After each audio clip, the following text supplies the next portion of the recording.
সুপ্রিয় শিক্ষার্থী বন্ধুরা, ত্রিপুরা মধ্যশিক্ষা পর্ষদ থেকে একটি নোটিফিকেশন বের হয়েছে। কি বলা হয়েছে তাতে দেখো, অনলাইনে ক্লাস 9 এর রেজিস্ট্রেশন, ক্লাস 11 এর এনরোলমেন্ট ফর্ম ফিল আপ ও 2025 সালের পরীক্ষা সংক্রান্ত জরুরি বিজ্ঞপ্তি।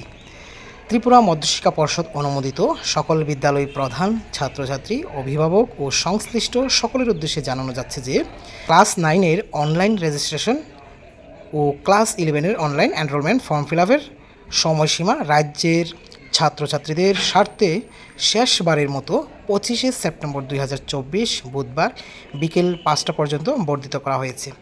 ওই দিন বিকাল 5টার পর অনলাইন পোর্টাল বন্ধ হয়ে যাবে এবং এরপর অনলাইন পোর্টালে আর ডাটা এন্ট্রি করা যাবে না। তোমরা জানোই যে অগাস্ট মাসের 1 তারিখ থেকে 31 অগাস্ট অবধি অনলাইনে ডাটা এন্ট্রি করার একটা সময়সীমা তৈরি করে দিয়েছিল। ত্রিপুরা বন্যা পরিস্থিতির কারণে সেটা সময় বাড়িয়ে করা হয়েছিল 18ই সেপ্টেম্বর, যেটা গতকাল ছিল।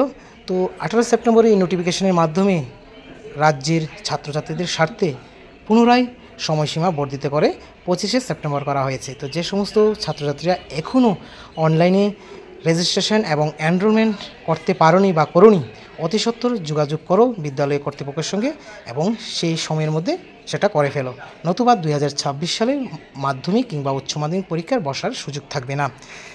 ক্লাস 9 এর অনলাইন রেজিস্ট্রেশন ও ক্লাস 11 এর অনলাইন এনরোলমেন্ট ফর্ম ফিল আপের ফি শুধুমাত্র online payment mode, debit card, credit card বা নেট ব্যাংকিং বা ইউপিআই এর মাধ্যমে দেওয়া যাবে।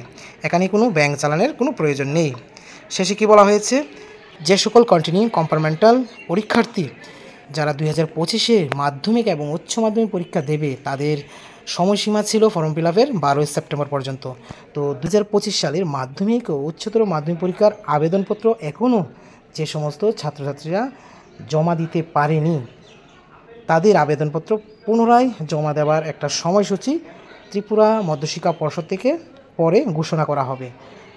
অর্থাৎ এরই মধ্যে যারা কম্পার্টমেন্টাল আর কন্টিনিউ ছাত্রছাত্রী রয়েছে 2025-এ মাধ্যমিক পরীক্ষায় বসবে, তারা ফর্ম ফিল আপ করতে পারেনি নির্দিষ্ট সময়ের মধ্যে, তাদের সময়সীমা অবশ্যই বাড়িয়ে দেওয়া হবে, তবে পরবর্তী সময়ে ঘোষণা করে জানিয়ে দেওয়া হবে, বলেছেন ডক্টর দুলাল দে, সচিব, ত্রিপুরা মধ্যশিক্ষা পর্ষদ।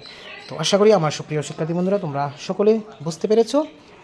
ত্রিপুরা মধ্যশিক্ষা পর্ষদ থেকে আপডেট খবর তোমরা সবসময় পেয়ে যাবে। তোমরা চ্যানেলটিকে অবশ্যই সাবস্ক্রাইব করে পাশে থাকবে এবং পাশে থাকা বেল আইকন প্রেস করে রাখবে। তোমরা সকলে ভালো থেকো, সুস্থ থেকো। All is by the side of the students. Thank you.